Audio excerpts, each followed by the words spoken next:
Welcome to Cashed Out, where we dive deep into some of the most notorious robberies of financial institutions in history.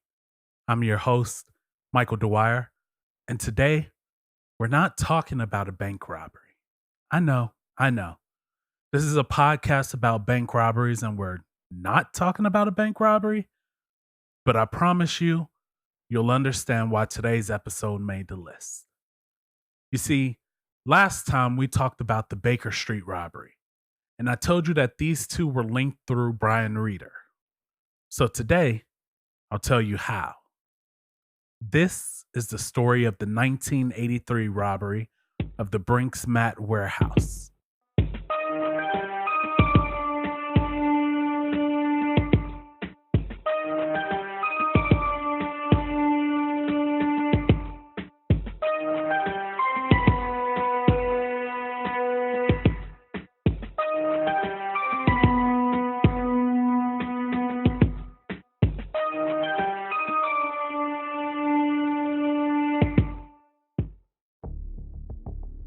So, before we jump into the robbery, I should probably explain what Brinks-Mat is. It's not a bank, but I've already told you that. It's actually a joint venture between Brinks and MAT, or MAT.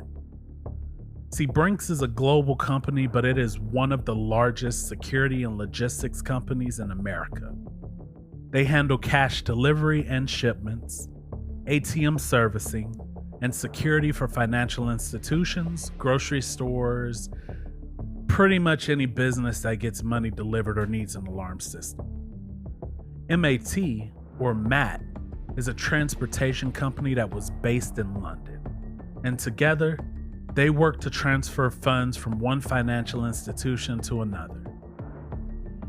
Now, normally, this is where I'd give you the background on our criminal and the preparation of the robbery.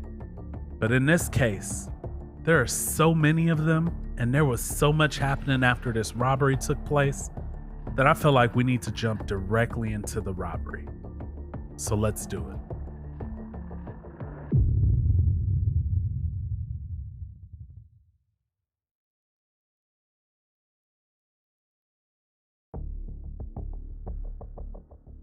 On November 26, 1983, at 6:40 a.m., 6 robbers broke into the Brinks-Mat warehouse. See, the warehouse was inside the International Trading Estate, Unit 7 to be exact. They entered the warehouse with help from a security guard named Anthony Black. And once inside, this crime took a turn for the worse. The crew poured fuel over the entire staff and threatened to set them on fire if they didn't provide them with the combination to the vault. Black pointed out 2 guards who were in charge of the keys and combinations to the 3 safes within that warehouse. And rightfully so, those guards gave up the information. The crew had expectations that there would be about £1 million stored in the vault. And to their surprise, when they opened the vault, they found over 3 tons of gold bullions. So let's put that into perspective. There was 152 bars of gold packed in 76 boxes. I mean, they lucked up on a jackpot because this gold wasn't always there. It was being housed at the warehouse overnight before being transported to Hong Kong the next day. But that's not all they found. The crew also found $250,000 worth of traveler's checks. Now, this is 1983. And traveler's checks aren't as popular as they were back then. But traveler's checks were used as a standard form of currency across different nations. Now, the crew also found 1,000 carats of diamonds and an undisclosed amount of platinum. I mean, it's crazy. They went in with the expectation of getting £1 million worth of Spanish pesetas, and came out with a haul worth £26 million. If we include inflation and the exchange rate, that would be over 140 million US dollars.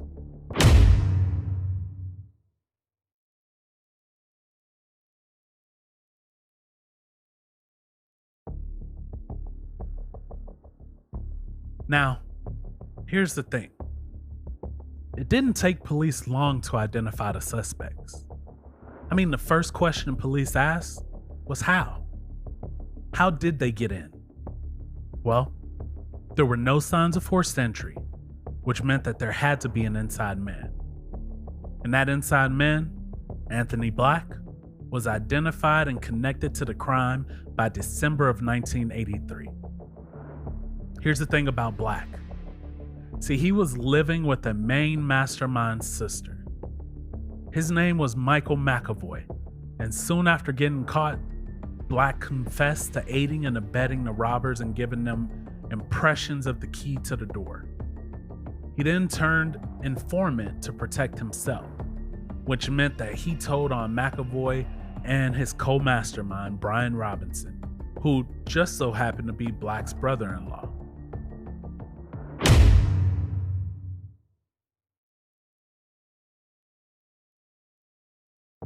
But just because they knew who they were looking for doesn't mean they knew where to find them. Because as soon as the robbery was completed, both McAvoy and Robinson moved from South London and paid cash for an estate about an hour away in Kent. It's believed that McAvoy even bought 2 Rottweilers for protection. And guess what he named them? Brinks and Matt. Well, 10 days after the robbery, Robinson and McAvoy were both arrested. Robinson and McAvoy were sentenced to 25 years each. Black was also arrested for the robbery and sentenced to 6 years, but was later acquitted. Robbery done, criminals caught. But where's the gold? Where's the diamonds? Where's the money? Well, with that much gold, platinum, and diamonds, they couldn't just sell them. So they had to figure something out. McAvoy had entrusted part of his share to Brian Perry and George Francis. Perry then recruited Kenneth Noy, who was a crime boss. Kenneth had a contact named John Palmer, a former director of a gold and jewelry company, to dispose of the gold.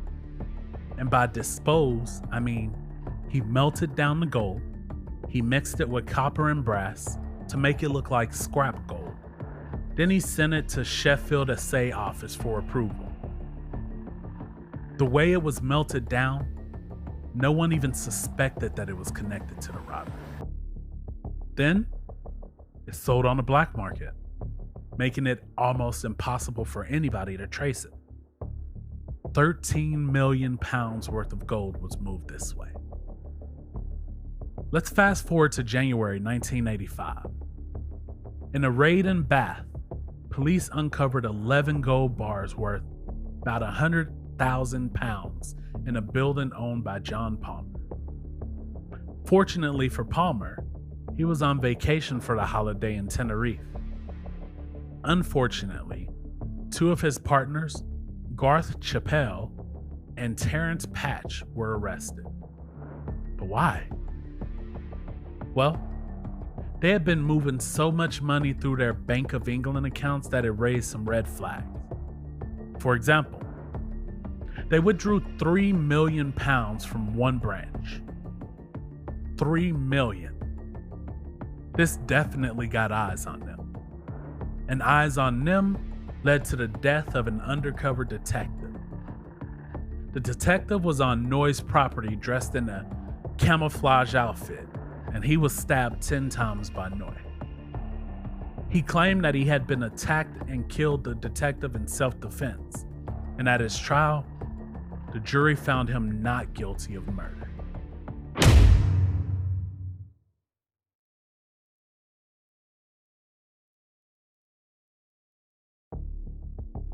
Now, Brian Reeder, one of the masterminds from the Baker Street robbery, well, he was also at the property at the time and put on trial for murder, but he was also found not guilty. But that didn't stop them from watching Noy and following the money. And following him and the money led officers to an arrest. Well, multiple arrests. In 1985, A new team was assigned to watch them, and by 1986, 6 men, including Noy, Reeder, Chappelle, and Patch, were put on trial for handling the stolen gold, with Noy being accused of masterminding and controlling the operation to launder the robbery proceeds. Palmer, he was deported to Britain from Brazil in 1986 and was put on trial in 1987. In court, Palmer said he was unaware the gold was linked to the robbery, and he was cleared of all charges. Then there was another suspect, John Fleming. He fled the UK and ended up in Spain. He got caught though, and was kicked out of Spain, so he traveled to Costa Rica. Unfortunately for him, he had no luck in Costa Rica and was deported, and ended up in the US, Miami to be exact. But his misfortune continued because he was caught once again and held until he was deported back to the UK in 1987. And once he was back in the UK, he was charged with handling 840,000 pounds, or a little over $1 million US. Now, although the police tried to question him, he stayed quiet for 3 years, which helped to get his case thrown out of court. This has to be a record because it only took the judge 25 seconds to throw out the case due to insufficient evidence.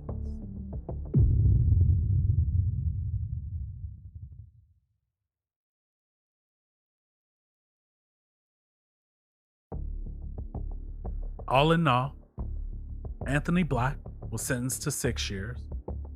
McAvoy and Robinson were sentenced to 25 years each. Both were released from prison in 2000. Noy was sentenced to 14 years. Chappelle was sentenced to 10 years. There were 5 others that were sentenced anywhere from 5 to 10 years for their parts in the robbery on or after the robbery. But what happened to all the gold? Well, McAvoy tried to get a deal by giving his gold back for a reduced sentence, but no agreement was ever made. There was a £2 million reward offered for anyone who had information on the gold, but to this day, no one has come forward. In all, about 1 million pounds of gold has been recovered to date. Since half of it was melted down, it's believed that it had made its way back into circulation through a legal factor. Ultimately, the insurance company paid out the 26 million pounds back to the Brinks-Mat Group.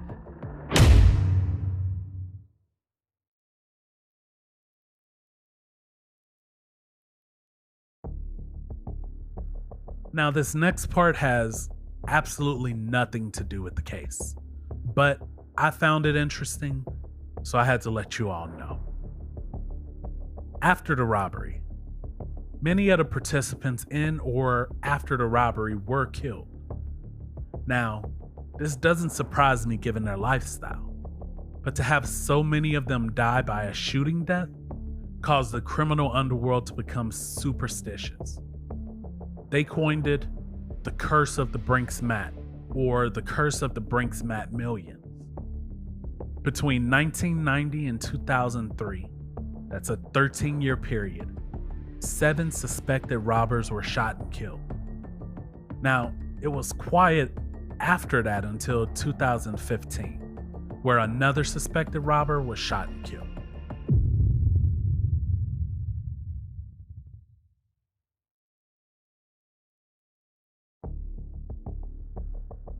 Thank you for joining me on Cashed Out. If you enjoyed this episode, be sure to subscribe, rate, review. We'll be back next week with another story from the world of true crime. Until then, stay safe and stay vigilant.